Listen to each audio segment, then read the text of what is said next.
So today I've got a 24-hour heart monitor on, so I'm literally wearing like loose. I just want to be chilled out today, so that's why I just thought I would just sit and duck, because I haven't done that in a while, and I've got some stuff to catch you all up on. So pause the video, make a brew, sit down, and let me tell you what I've been through in the past 2 months.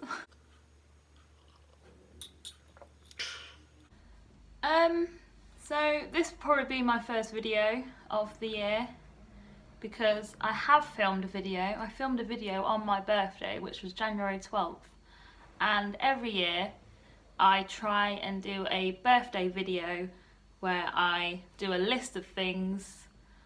I think last year it was, because I turned 26, I did 26 things I still haven't learned or something, and then the one before that was 25 things I've learnt.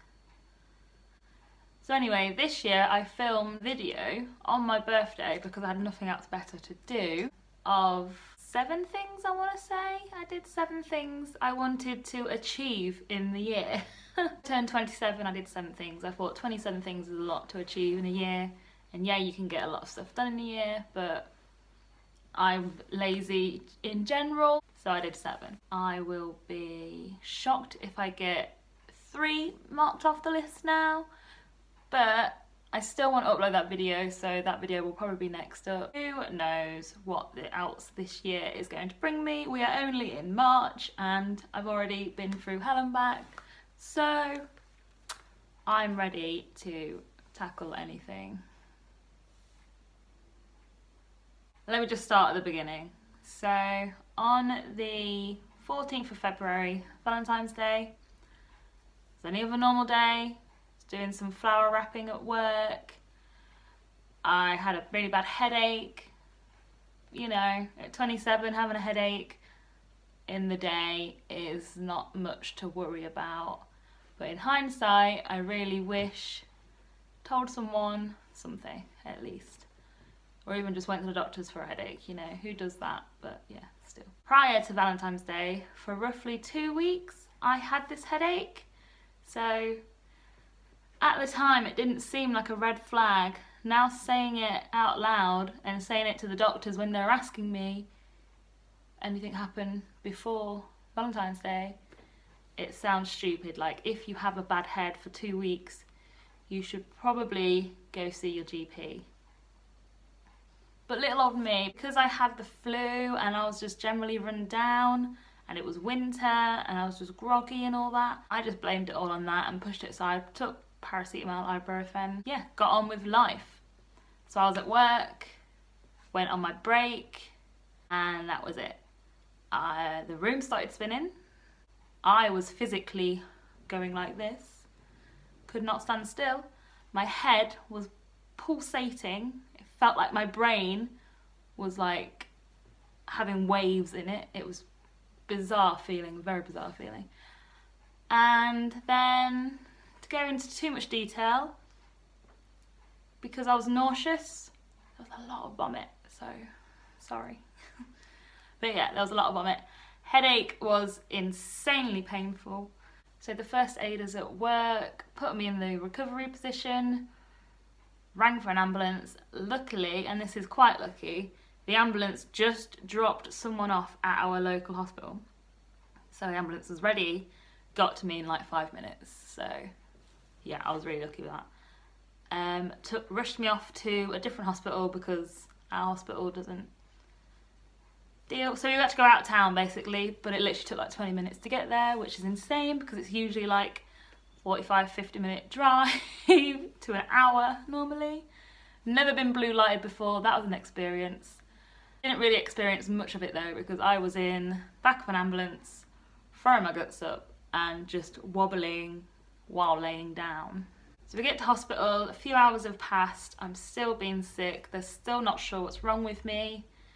They kept me overnight, they were just doing test after tests, and I was still being sick, so I had a lot of anti-sickness and like fluids in me, and is it an IV? I had an IV, I had 2 IVs. They're painful. Wasn't until about 2 days in, they did a brain scan, and they came to me in the middle of the night with the results, and they said basically you've had some form of a stroke. And that was a shock to me because, oh, completely forgot to say, while I was in the recovery position, the whole right side of my body, this is like the main point of a stroke, the whole right side of my body has just completely failed me. It just went completely numb. It felt weird, it felt not there, but I could see it. It was very, very bizarre. It made sense that it was a stroke because I lost the whole right side of my body. Nothing to do with my face or anything, just my arm and my leg mostly. So yeah, sorry, I forgot to put that in. So I couldn't walk, I wasn't mobile in hospital. Couldn't walk anywhere, couldn't do anything. I was just literally sleeping and on the IV for like 2 days straight while they did like scans and tests and stuff. They found out I had some sort of a blood clot and I had a stroke. The first thing I did was I rang my mum, as you do, and then she could let everyone else know because I just couldn't talk about it. I didn't really know what I meant. Because in my mind, a stroke is something a 27-year-old doesn't go through. And I generally thought it was just a bad ear infection. Because I had the flu and I had a headache and I was all off dizzy and wobbly, that just sounds like signs of an ear infection. And I generally thought I was in hospital for a bloody ear infection. But nope. For the last time, I had a stroke. I'll stop saying it now. So they moved me to the stroke ward the next day, and I was in that stroke ward for just over a week. Hospitals are so noisy. All day and all night. There's a lot of beeps all the time. Bang! Bringing me back to walking and washing myself and, you know, just general washing my hair. I was so desperate to wash my hair. That day I had the stroke was hair wash day. So they brought this awesome little head cap thing and you just heat it up in the microwave and you scrunch it about, although I can't really do that very well. You scrunch it about your head and it just washes it for you. Boom, done. I was well impressed by these. This is like some space NASA stuff. It's fantastic. At this point, I don't think I really processed what my brain had been through. I knew nothing about strokes. I honestly didn't have a clue what I'd been through until a doctor came and sat down and told me this. I basically asked for it in layman's terms, but this is basically what they kind of discovered, sort of thing, with the MRIs. I can't pronounce it, but I'm gonna get my phone to pronounce it, so. Bilateral cerebellar and left hemipontine infarct with equivocal left V2 shaft segment vertebral artery dissection. So from what I gather from that, it was my left side of my brain that was damaged by the stroke, which is why my whole right side is affected. Did you know the left side controls your right side of your brain controls your left side of your body? I mean, this may sound really stupid, but I probably did know that, but I probably just didn't hold that information because I've had a stroke. Oh dear. Understanding from it all, from what I've been told, is I was born with a thinned blood artery vessel. I forget. Sorry, this isn't going to be anywhere near scientific. I was born with, at the back of my, you have like 4 main blood arteries that carry the blood into your brain. I was born with a thinned one at the back, which is fine. We're all born with like faults, and sometimes you may never find them faults because nothing will set off or disrupt that fault. Whereas I somehow, this is what we're still waiting for results on, got a blood clot and it travelled through this blood vessel. Vessel? Is that the right word? I don't know, we're going to go with vessel. And because it was thinned at the top, got stuck, or something got stuck and created a clot, and it was slowly cutting off blood flow, oxygen, whatever, circulation, no oxygen. And I presume that's why I had a headache for quite a while beforehand. I mean, I still have a headache to this day. I still wake up with a headache because I presume the clot's still dissolving. I mean, it really hasn't been that long. Yeah, it's been like 5 weeks since I had a stroke, so. Or is it 6 weeks? No, 5 weeks tomorrow. Yeah, anyway. So yeah, it's probably still dissolving. I mean, I don't know. I'm still waiting on results, and I've got to go back for another MRI in a few weeks just to see what's going on around there. But that stuff is scary, man. I mean, they're on about putting a stent in it just to widen it, but they might not have to do that. We don't know. So I've kind of come to terms with all that kind of stuff that I didn't explain well at all. So sorry.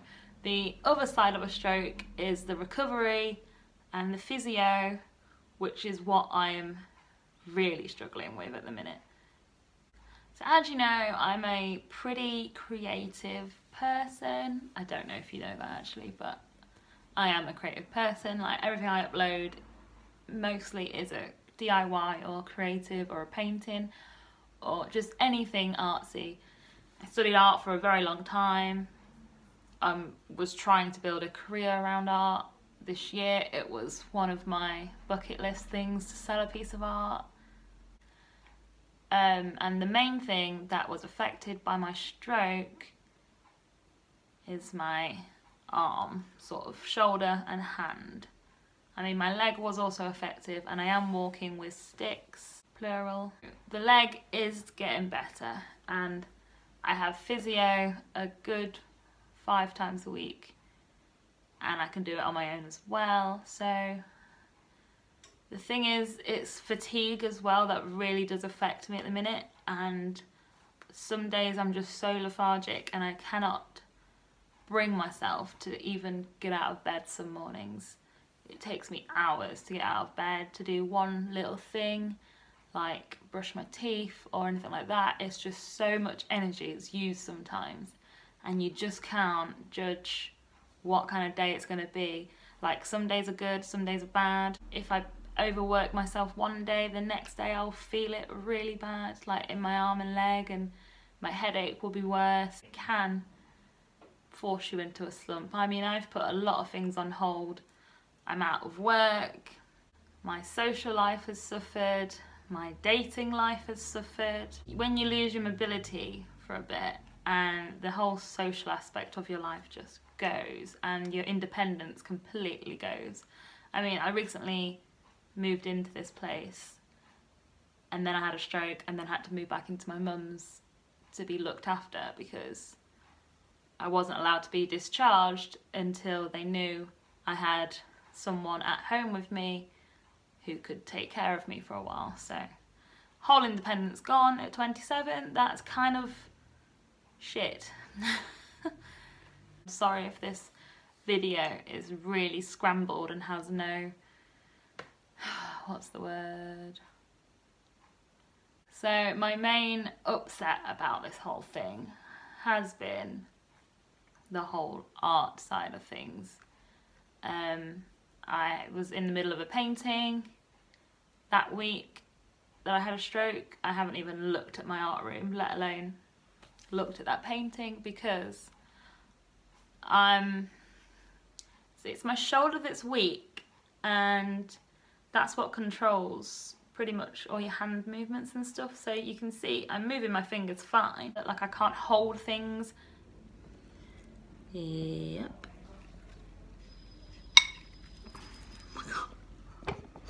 It's so much easier.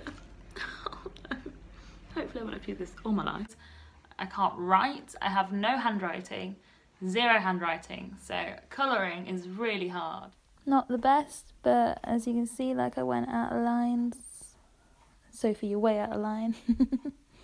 But yeah, this is good for me. But I have to do that to remind my brain that I have a right hand and it's still there and it needs to be reminded because it hasn't forgotten how to work. It's just part of the brain that was controlling it is damaged. So it's moving the jobs that it needs to remember to other parts of the brain, and I need to just remind it that it still needs to do that. We did a drawing exercise. First time drawing in a while. Not gonna lie, it's not great. Should we have a look at it? Should we have a look at it together? So I had to copy the drawings next to them. Oh, it's dire. Let me just lay it down and show you. So this is pretty much what I needed to copy. And here's mine. Oh my goodness. And it's pretty much the same for the rest. Oh dear, that is atrocious. Look at that flower. I'm ashamed to call myself an artist, but I've had a stroke. My handwriting was terrible. I don't know why I'm so nervous. This is so hard to hold pen. It is so hard to hold pen. And I've got like a fountain pen, so it's just loose ink, man. It's gonna be wild. Okay, I'm really trying. You know what? Not that bad. Oh, sure.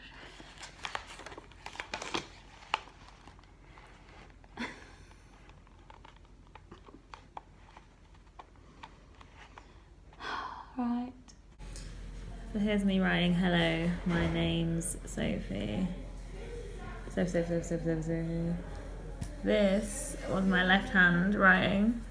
Wow, I wrote left hand with my right hand.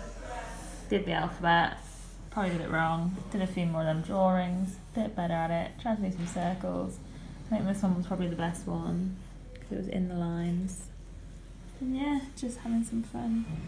These sort of things are really, these grips, they're really helpful right now because I can't hold on to the thin pen very well, as you can see. Like, I just can't physically hold it, so yeah, I'm just like, it's a lot easier to have these sort of triangular grips, so I'm going to buy some more, but the doctor kindly gave me this one. It's gotten a bit better, so I am going to start painting soon. It's a bit degrading on me because in art I was quite the perfectionist, as in my art wasn't perfect, but what I wanted it to be, what I envisioned, and then I put on the canvas or whatever, that's what I envisioned, that's what I wanted, and that was perfection the way I see it. And I'm nowhere near the level where I need to be to have confidence to go back into my art room. So that's what's upset me the most. I'm getting emotional already. Oh my god, no, don't cry, don't cry, don't cry. You'd think my leg would be more upsetting, but when art is your passion in life and